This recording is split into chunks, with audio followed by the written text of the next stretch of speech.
All right. Okay, we're ready to roll again, I think. G'day, guys. You ready? Ready? All right. Good. It is still morning, isn't it? Good morning, everybody. To all of you in the queue there, thank you very much for your participation. My name's Steve, I'm the Managing Director of Dymocks. So we're going to have another crack at trying to set this record. So thank you very much. We need 2,014 people to read consecutively, so that's the target. It's a great cause. The Dymocks Children's Charities helps improve kids' lives one book at a time. So everything we're doing today is all about raising awareness and helping kids. Thank you to all the volunteers who have given of their time today. And our first reader today, what's your name? Robin. Rebecca.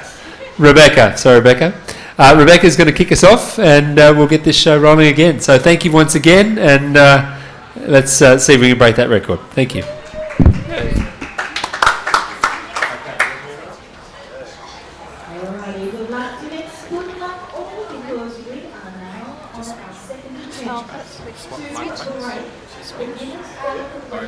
No, I'm odd, she's even.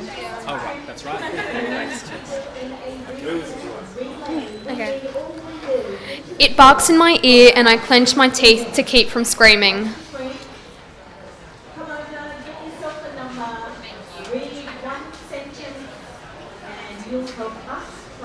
Something rough and wet touches my cheek.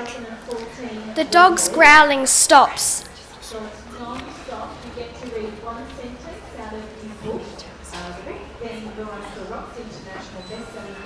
The dog's growling stops, and when I lift my head to look at it again, it is panting.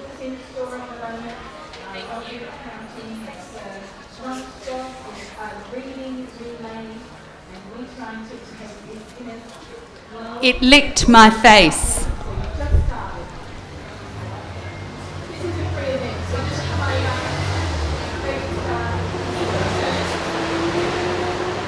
I frown and sit on my heels.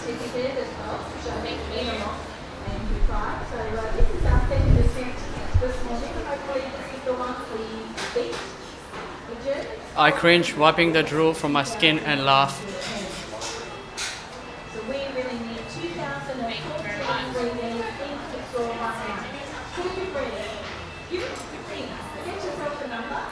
You're not such a vicious beast, huh?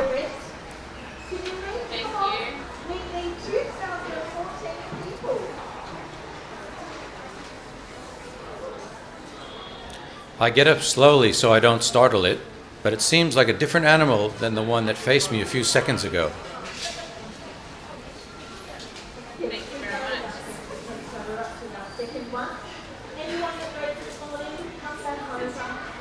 I stretch out a hand carefully so I can draw it back if I need to.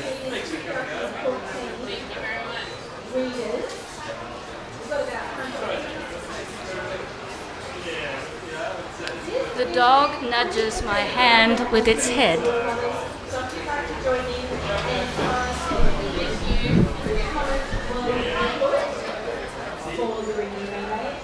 I am suddenly glad I didn't pick up the knife.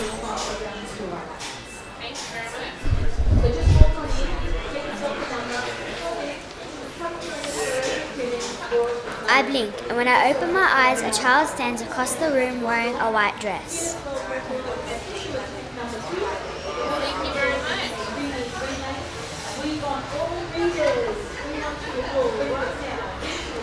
She stretches out both hands and squeals, "Puppy!"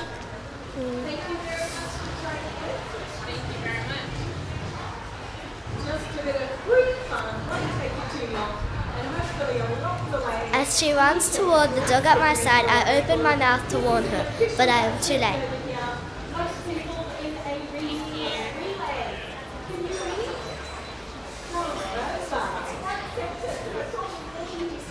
The dog turns.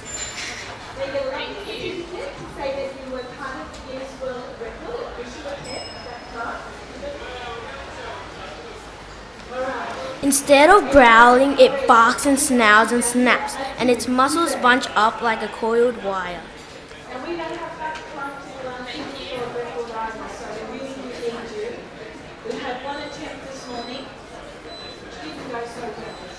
About to pounce.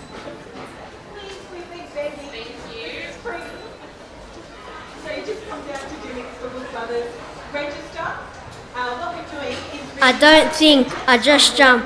I hurl my body on top of the dog, wrapping my arms around his thick neck.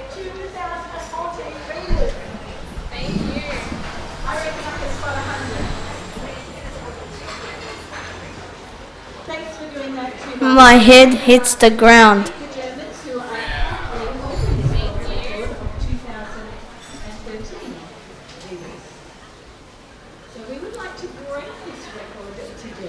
The dog is gone, and so is the little girl. We'd like to come and help us. We've got the officials in from Guinness World Records, so it's all an official attempt. Grab yourself a number, and you read one thing. Instead, I am alone in the testing room, now empty. So we have to pace ourselves so we don't go too quick. Pace ourselves this time. I turn in a slow circle and can't see myself in any of the mirrors. And the good news is, if you read this morning, because we did have one attempt this morning at 9:30, if you read this morning, that one's all finished, all gone. We didn't stick these. So I'm getting you to come. I push the door open and walk into the hallway.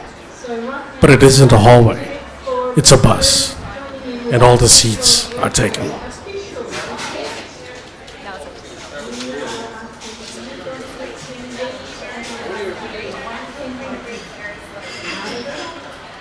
I stand in the aisle and hold on to a pole.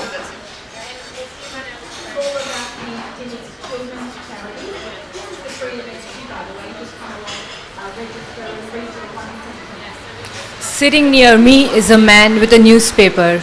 It's an official attempt at the Guinness World Record.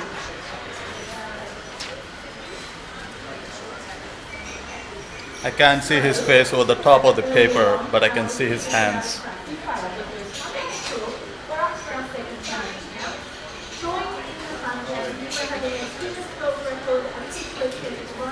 They are scarred like he was burned, and they clench around the paper like he wants to crumple it.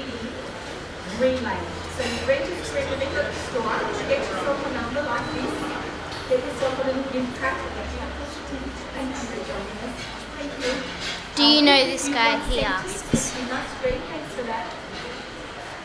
Get back to the office. We need everyone because we failed our first attempt and we really would like to get this record this time.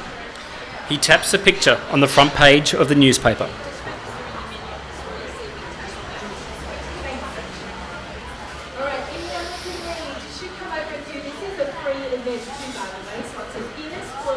The headline reads, "Brutal murderer finally apprehended."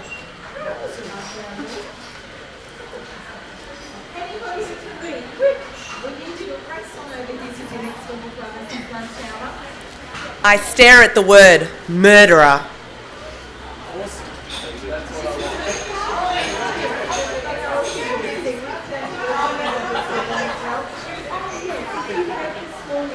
It has been a long time since I last read that word, but even its shape fills me with dread.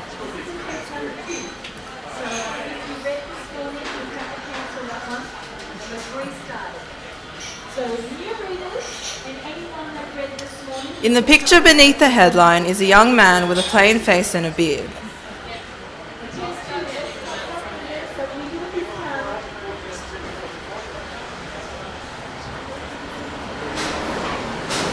I feel like I do know him, though I don't remember how.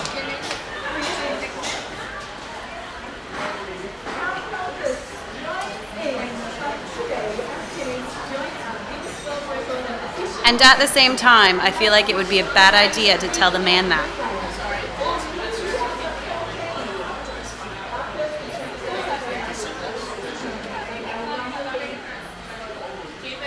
Well, I hear anger in his voice.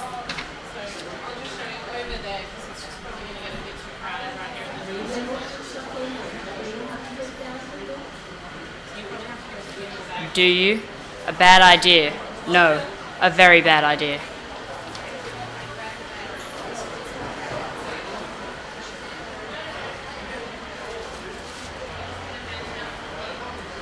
My heart pounds, and I clutch the pole to keep my hands from shaking, from giving me away.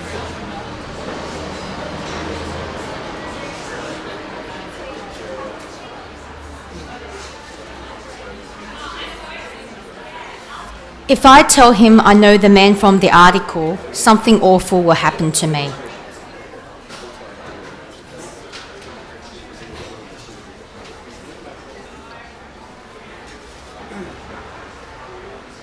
But I can convince him that I don't.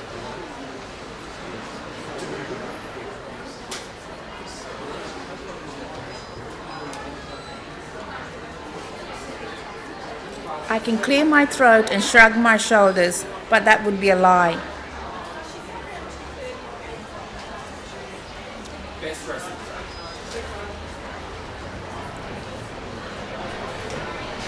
I clear my throat.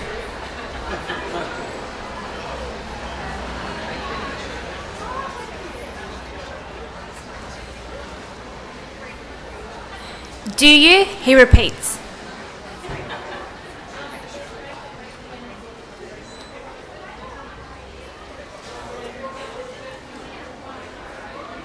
I shrug my shoulders.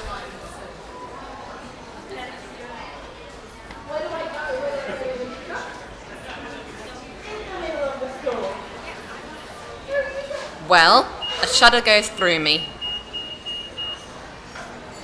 Right.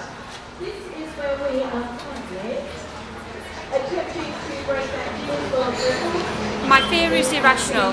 This is just a test. It isn't real. What you have to do is to go down to the middle of the store, get yourself a number, we give you one sentence. Nope, I say, my voice casual. One sentence and then the one you made. We do need 2014 readers. You have one or two. No idea who he is. Down the middle of the store is where you register. Now look into the back of the store, so you can't stop right now, that's cool. I just made He stands, and finally I see his face. And it is all officials, the public officials here, the Guinness World Record official attempt is being tried for the second time today. He wears dark sunglasses, and his mouth is bent into a snarl. You read the sentence and then you're on the way. You get a lucky certificate. His cheek is rippled with scars like his hands. And we're just running into that as you can do the Guinness World Record official attempt right now. This is a free entry. He leans close to my face.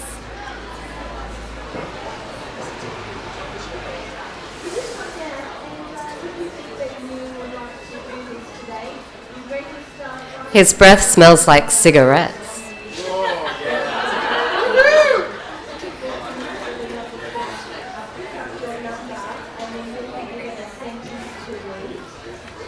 Not real, I remind myself.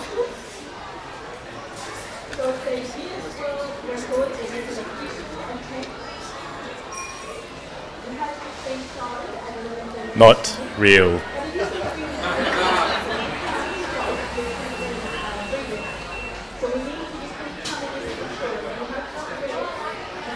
You're lying, he says, you're lying.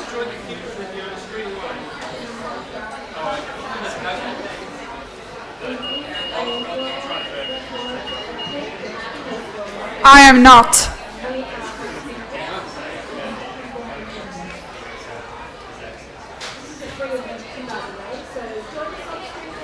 I can see it in your eyes.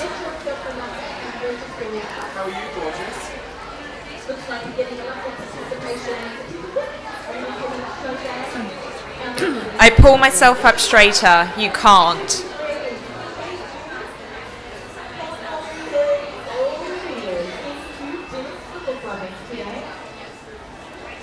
If you know him, he says in a low voice, you could save me.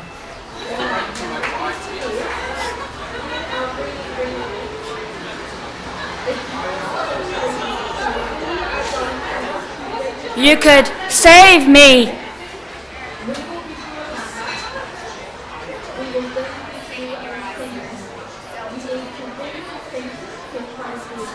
I narrow my eyes.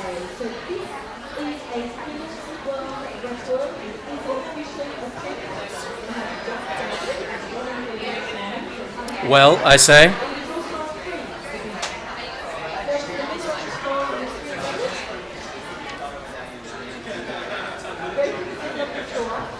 I set my jaw.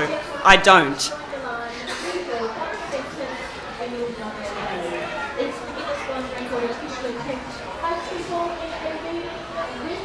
I wake to sweaty palms and a pack of guilt in my chest.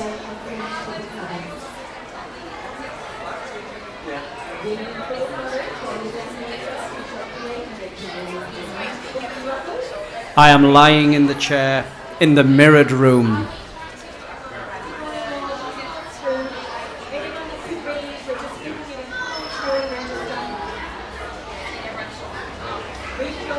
When I tilt my head back, I see Tori behind me.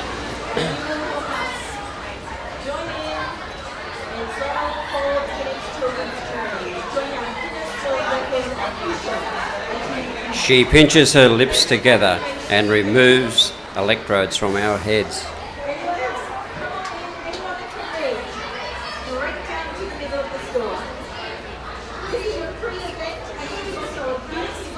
I wait for her to say something about the test, that it's over or that I did well.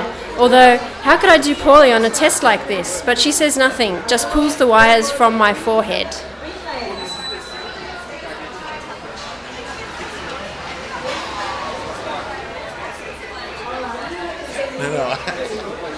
I sit forward and wipe my palms off on my slacks.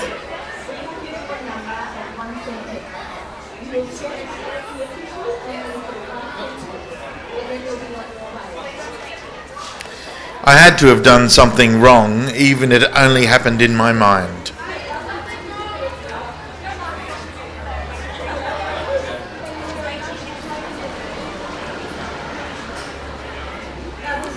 Is that strange look on Tori's face because she doesn't know how to tell me what a terrible person I am?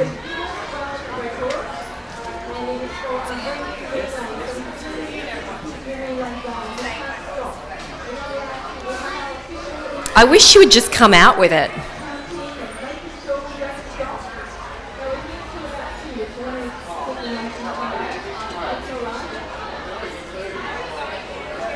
That, she says, was perplexing.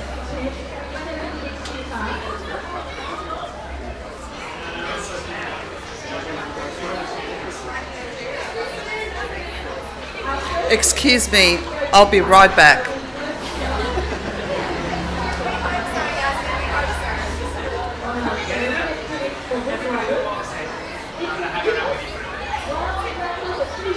Perplexing? I bring my knees to my chest and bury my face in them.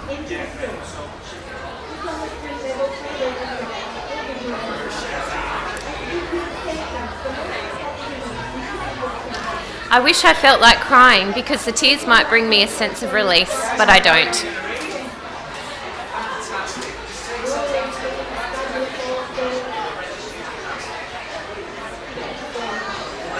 How can you fail a test you aren't allowed to prepare for?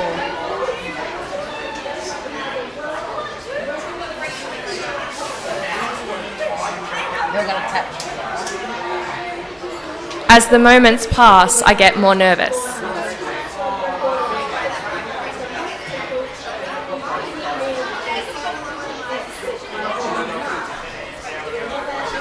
I have to wipe off my hands every few seconds as the sweat collects. Or maybe I just do it because it helps me feel calmer.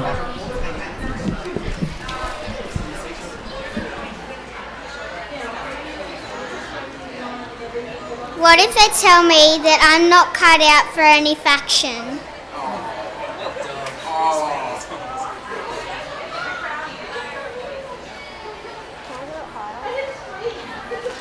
I would have to live on the streets with the factionless.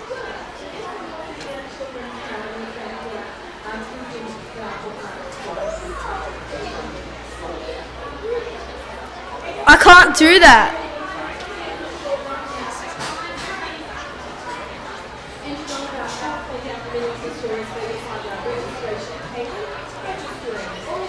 To live factionless is not just to live in poverty and discomfort. It is to live divorced from society, separated from the most important thing in life, community.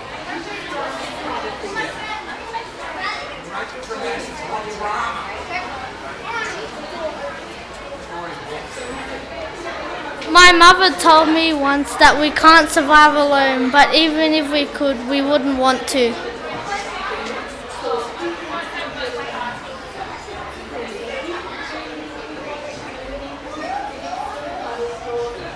Without a fraction, we have no purpose and no reason to live.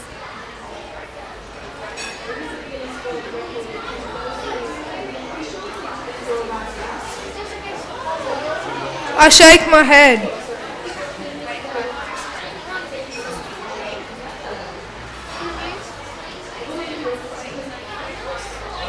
I can't think like this.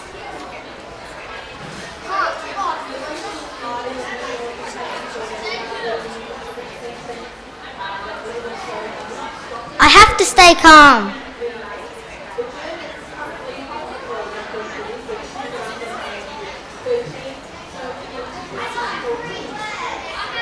Finally, the door opens and Tori walks back in. Too small.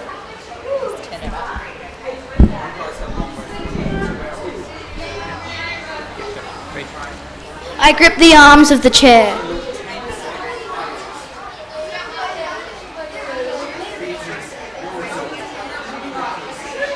Sorry to worry you, Tori says.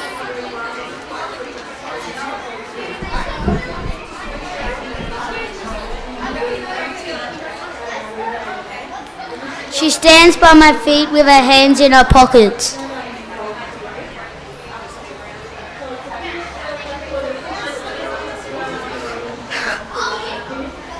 She looks tense and pale.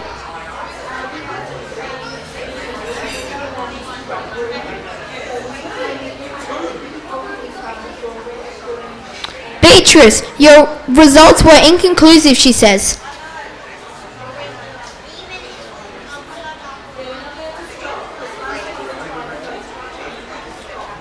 Typically, each stage of the simulation eliminates one or more of the factions, but in your case, only 2 have been ruled out.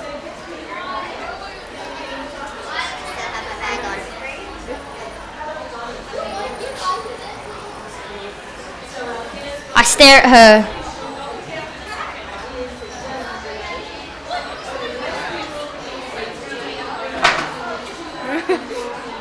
Two, I ask.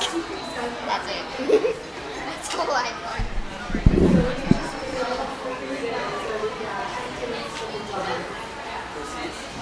My throat is so tight it's hard to talk.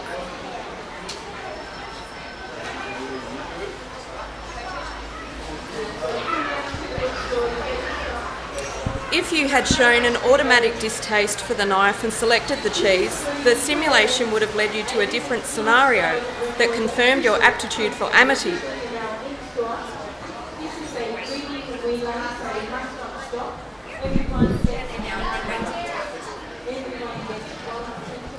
That didn't happen, which is why amity is out. Today we're trying to set a new world record in the Dymocks Children's Charities Reading Relay. So please, before you leave the store, join the queue, read one line from the book, and help us break the world record. Tori scratches the back of her neck. So please, do join the queue before you leave and help Dymocks Children's Charities set a new world record. Thank you. Normally, the simulation progresses in linear fashion, isolating one faction by ruling out the rest.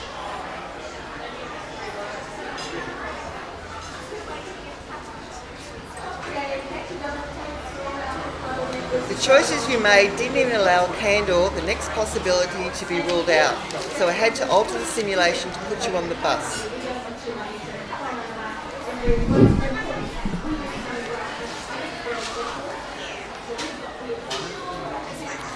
And there is your instance upon the dishonesty ruled out Candelore.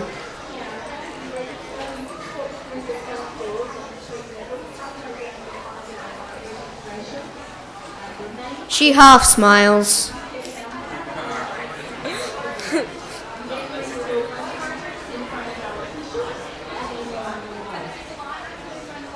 Don't worry about that.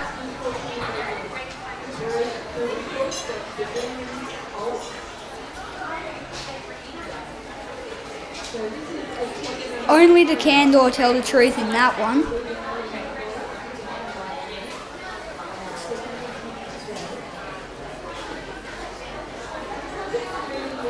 One of the knots in my chest loosens.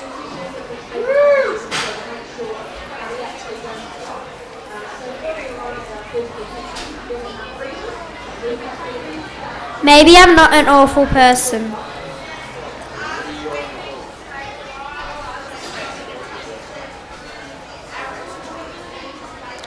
I suppose that's not entirely true.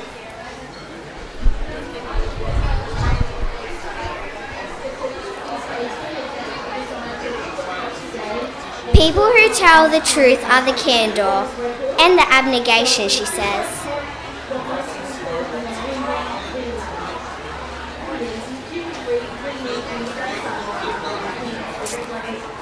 Which gives us a problem.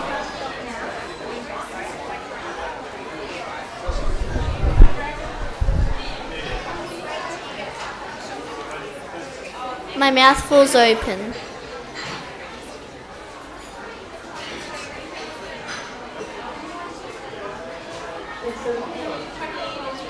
On the one hand, you threw yourself on the dog rather than let it attack the little girl, which was an abnegation-orientated response.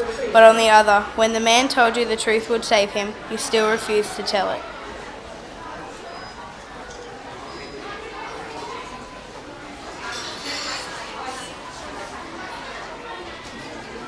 Not an abnegation-orientated response.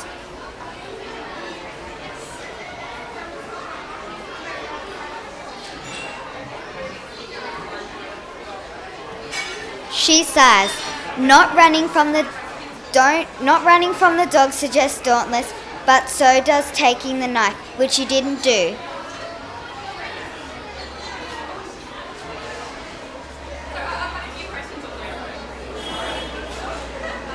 She clears her throat and continues.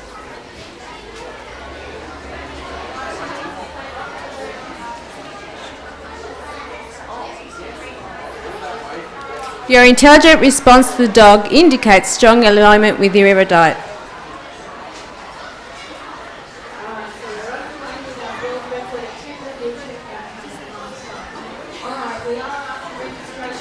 I have no idea what to make of your indecision in stage 1, but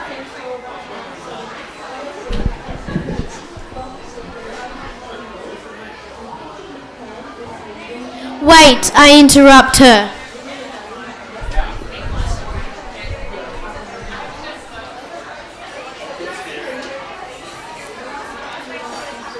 So you have no idea what my aptitude is?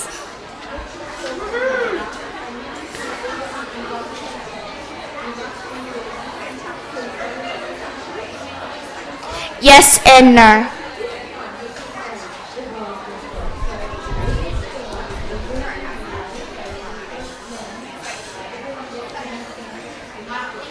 My conclusion, she explains, is that you display equal aptitude for abnegation, dauntless, and erudite.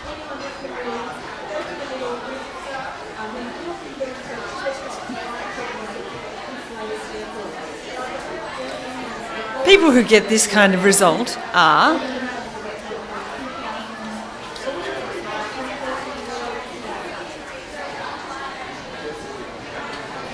She looks over her shoulder like she expects someone to appear behind her.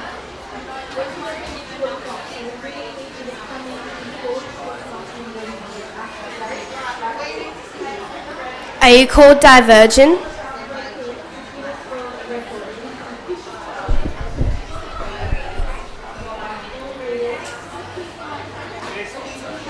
She says the last word so quietly that I almost don't hear it, and her tense, worried look returns.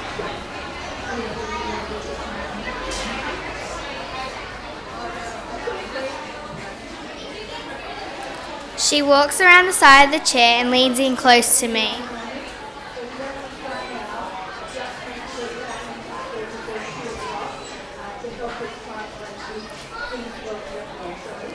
Beatrice, she says, under no circumstances should you share that information with anyone.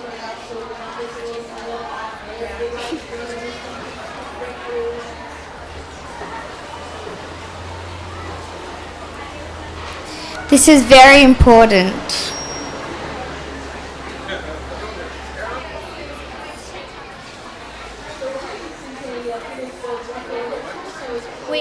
supposed to share our results, I nod.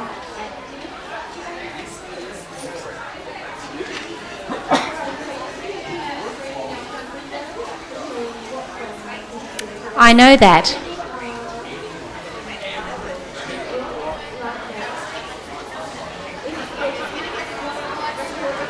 No. Tori kneels next to the chair now and places her arms on the armrest.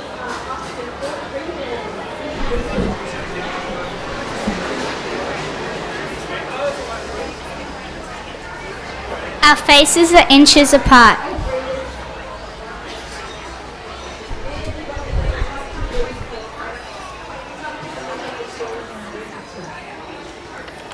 This is different.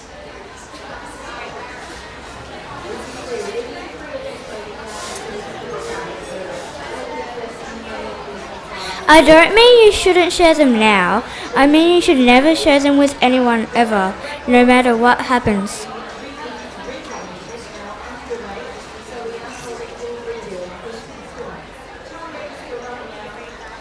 Divergence is extremely dangerous, you understand.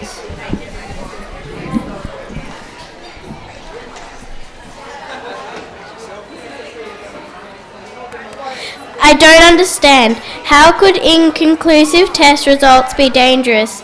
But I still nod.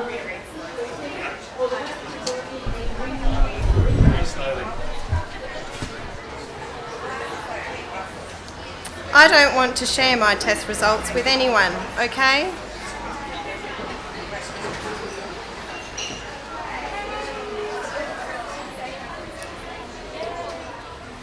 I peel my hands from the arms of the chair and stand.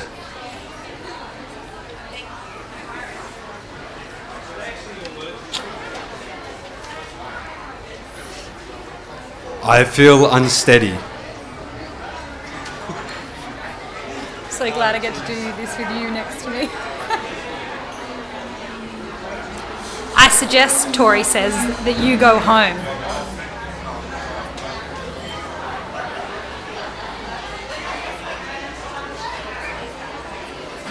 You have a lot of thinking to do, and waiting for the others may not benefit you.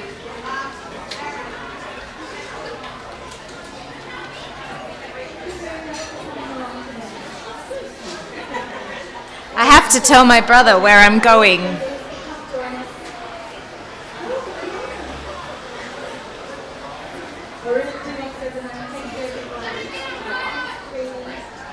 I'll let him know.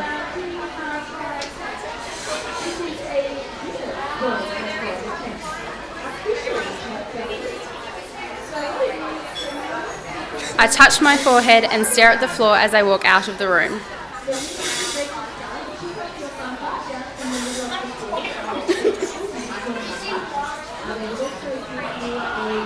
I can't bear to look her in the eye.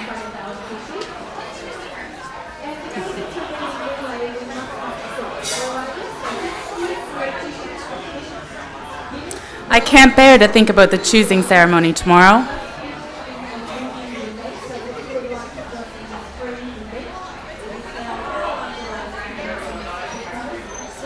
It's my choice now, no matter what the test says.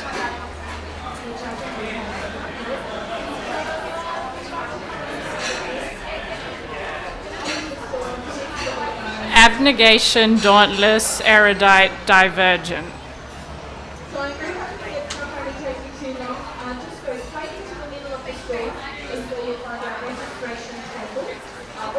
I decide not to take the bus.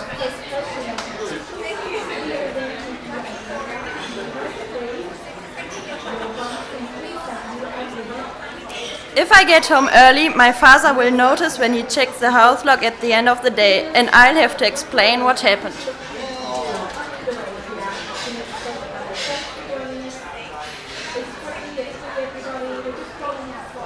Instead, I walk.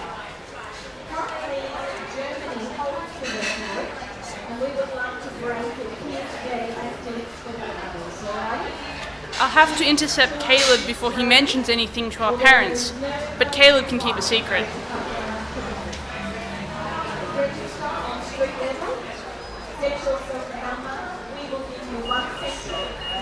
I walk in the middle of the road.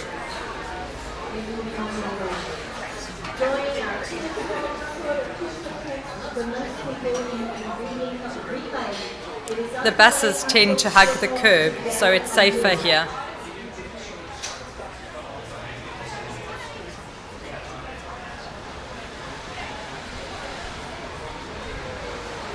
Sometimes, on the street near my house, I can see places where the yellow lines used to be.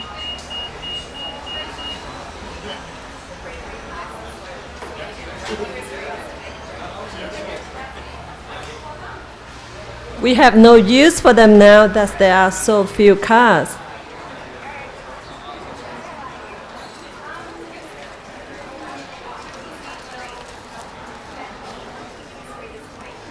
We don't need spotlights either, but in some places they dangle precariously over the road like they may crash down any minute.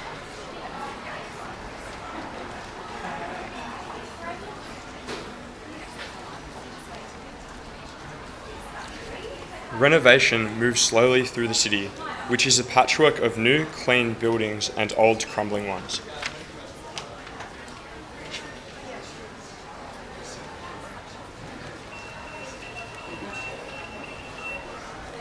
Most of the new buildings are next to the marsh, which used to be a lake a long time ago.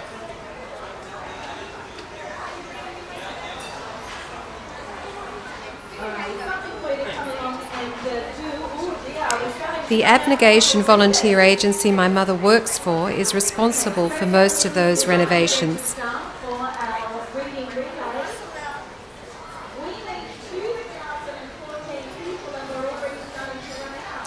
When I look at the abnegation lifestyle as an outsider, I think it's beautiful.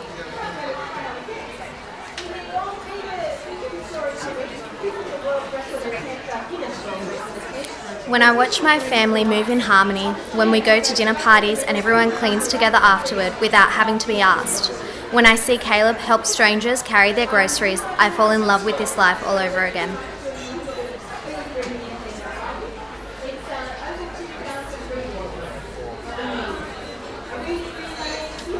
It's only when I try to live it myself that I have trouble.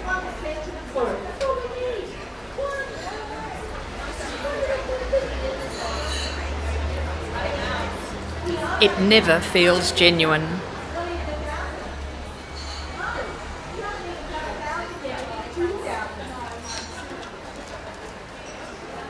But choosing a different faction means I forsake my family permanently.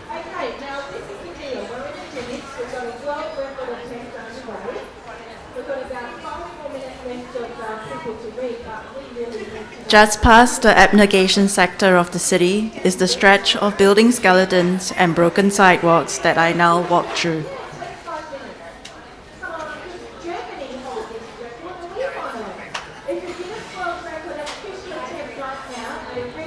There are places where the road has completely collapsed, revealing sewer systems and empty subways that I have to be careful to avoid, and places that stink so powerfully of sewage and trash I have to plug my nose.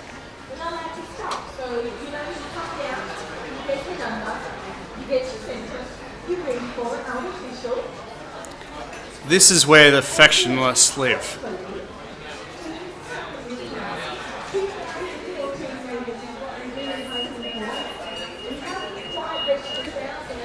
Because they failed to complete initiation into whatever faction they chose, they live in poverty, doing the work no one else wants to do.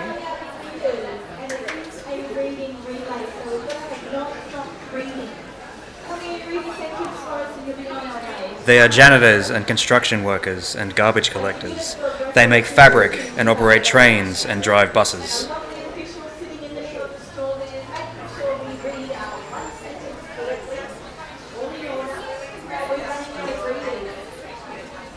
In return for their work, they get food and clothing, but, as my mother says, not enough of either.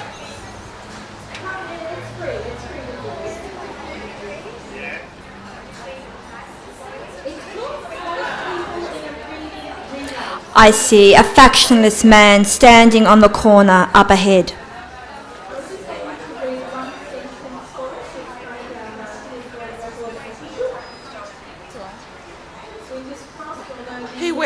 ragged brown clothing, and skin sags from his jaw.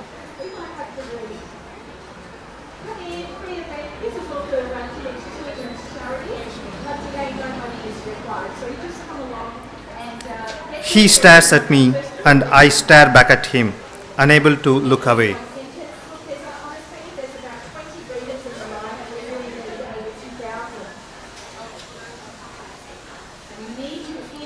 Excuse me, he says.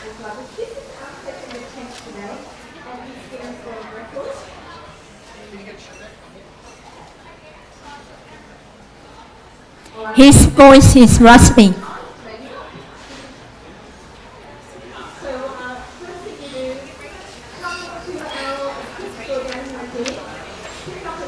Do you have something I can eat?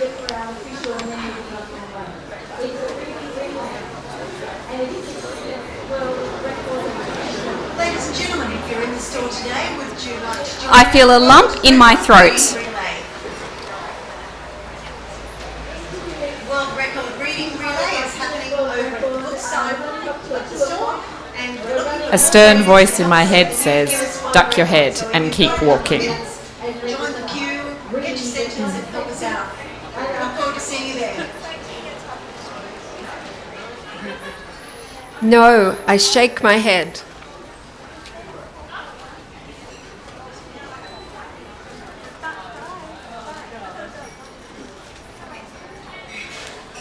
I should not be afraid of this man.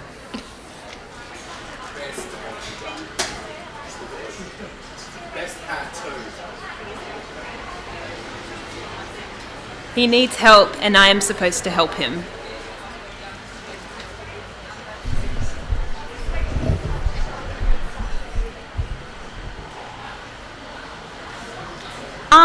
Yes, I say.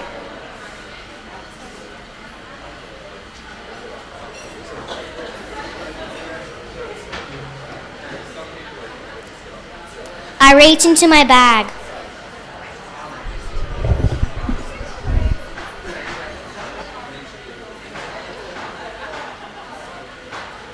My father tells me to keep food in my bag at all times for exactly this reason.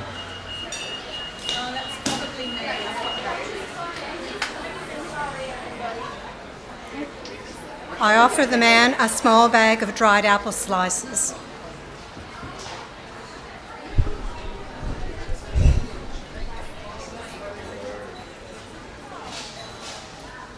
He reaches for them, but instead of taking the bag, his hand closes around my wrist.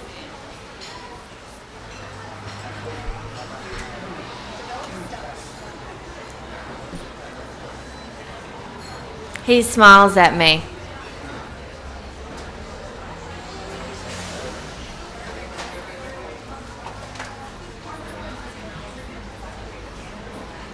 He has a gap between his front teeth.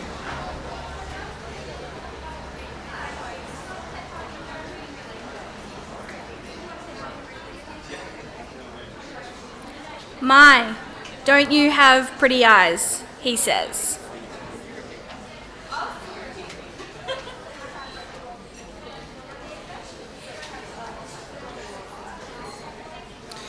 It's a shame the rest of you is so plain.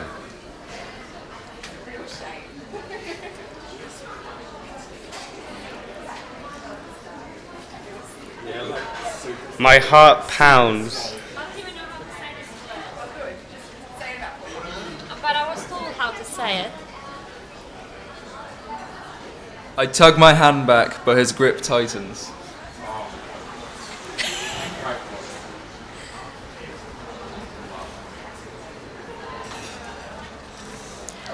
I smell something acrid and unpleasant on his breath. I couldn't read that slower.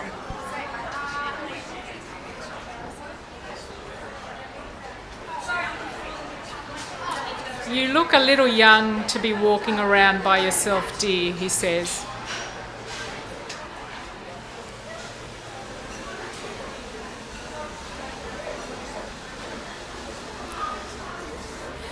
I stop tugging and stand up straighter.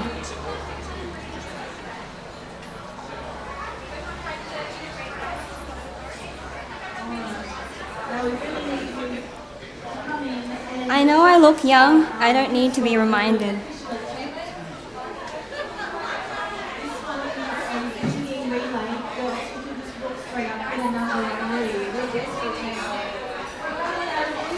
I'm older than I look, I retort. I'm 16.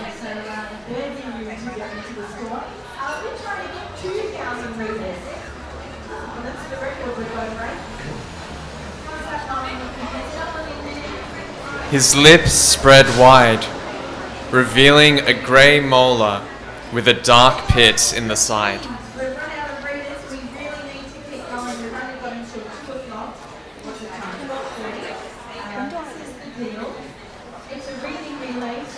I can't tell if he's smiling or grimacing.